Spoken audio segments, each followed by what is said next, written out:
Gospodin s vama. I s duhom tvojim. Čitanje Svetog Evanđelja po Ivanu. Slava tebi, Gospodine. U ono vrijeme reče Isus svojim učenicima: Ovo je moja zapovjed. Ljubite jedni druge kao što sam ja vas ljubio. Veće ljubavi nitko nema od ove, da tko život svoj položi za svoje prijatelje. Vi ste, prijatelji moji, ako činite što vam zapovjedam. Više vas ne zovem slugama, jer sluga ne zna što radi njegov gospodar. Vas sam nazvao prijateljima, jer vam priopćih sve što sam čuo od oca svoga. Ne izabraste vi mene, nego ja izabrah vas i postavih vas da idete i rod donosite, i rod vaš da ostane, te vam Otac dadne što ga god zaištete u moje ime. Ovo vam zapovjedam, da ljubite jedni druge. Riječ Gospodnja. Slava tebi, Kriste.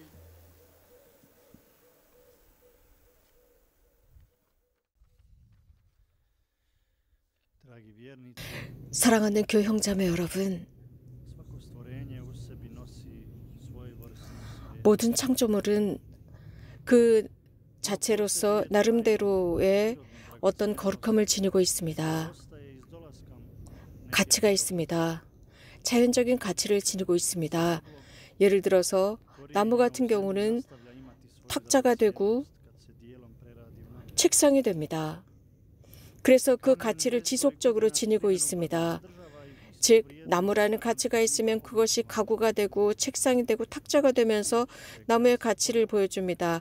돌, 대리석이라고 하는 것, 그 자체로서도 아름답지만 그것이 조각상이 되을 때 더욱 아름답습니다. 꽃 자체도 들판에 피어 있을 때 아름답지만 그 꽃들을 꺾어서 제대를 장식할 때 그 아름다움은 더욱 커집니다. 사람도 마찬가지입니다.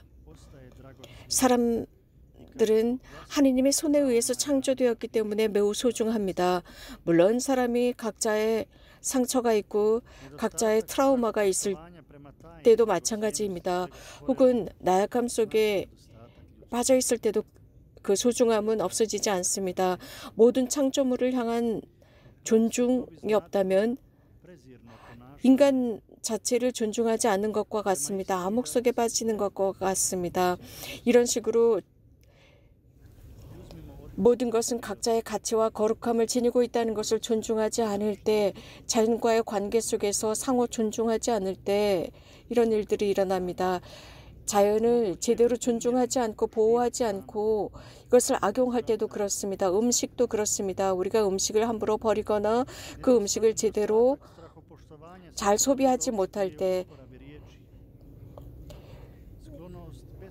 존중, 특히 말에 대한 존중도 그렇습니다. 우리가 이 말을 제대로 사용하지 못할 때에도 문제가 발생합니다.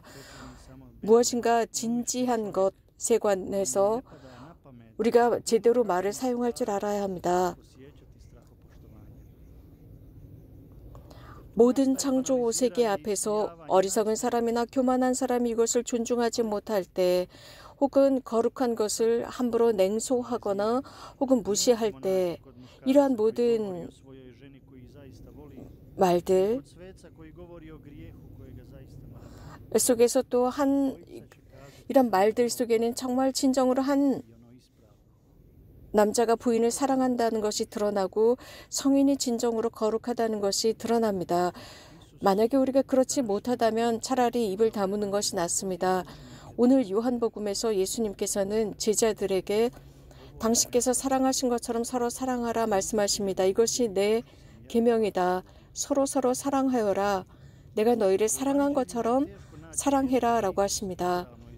복음은 예수님께서 공개적으로 당신의 사랑을 드러내시지는 않았습니다. 누군가를 특별히 얼만큼 사랑한다라고 구체적으로 말씀하시지 않습니다. 당신의 내밀함을 말로 함부로 소모하시지 않으셨습니다.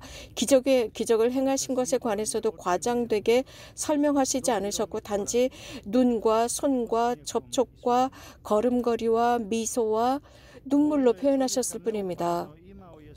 사람을 사랑하셨습니다. 말로 하신 것이 아니었습니다. 모든 창조물을 향한 존중을 지니고 계셨습니다. 자연에 관해서 언급하실 때 그 자연과 모든 창조물에 관한 거룩함을 강조하셨습니다.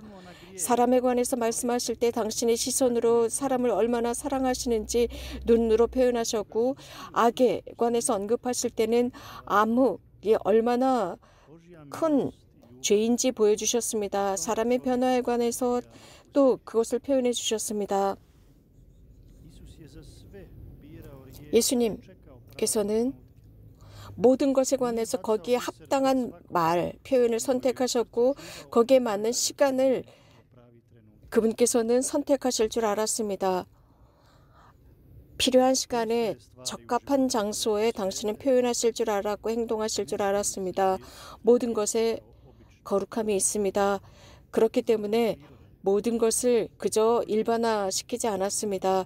자연, 하느님의 법칙, 각자 생각의 내밀함, 각자가 지닌 육체, 각자의 마음, 이런 모든 것들을 우리는 자부심을 가지고 잘 보존하고, 또 이러한 모든 것이 변화되지 않으면 마음은 공허하고 고통으로 마음이 가득 찬다는 것입니다.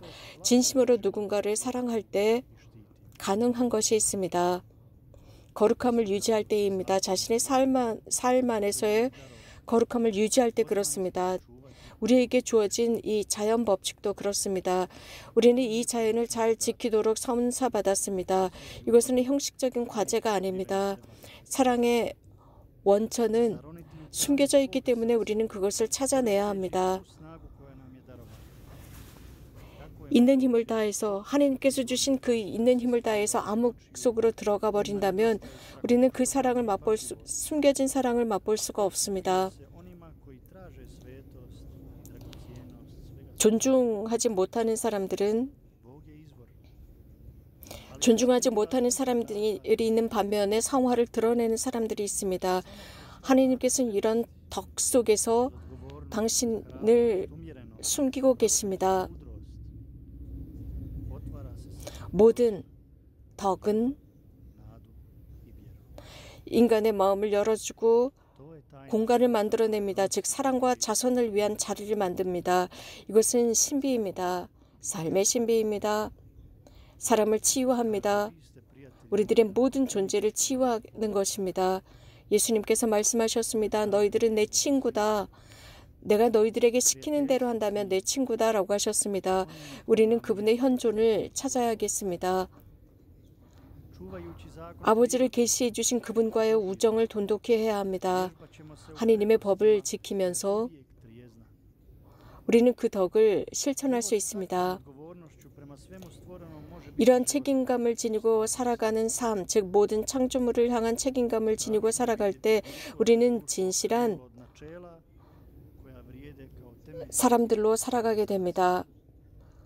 사회가 참 진리, 참 가치를 버린 모습을 보는 것만큼 무서운 일은 없습니다. 현대 안개에 가득 차 있는, 그래서 순간적인 가치에 속지 맙시다. 오늘은 있지만 내일은 없는 것들입니다. 그렇기 때문에 하느님의 법을 잘 존중합시다. 바오로 성인께서는 말씀하셨습니다. 사람들이 순수한 가르침을 지키지 않을 때가 있을 것이다 라고 했습니다. 그래서 자신들의 법대로 행동할 때가 오겠지만 여러분은 모든 것에 검소한 사람들이 되십시오 라고 했습니다.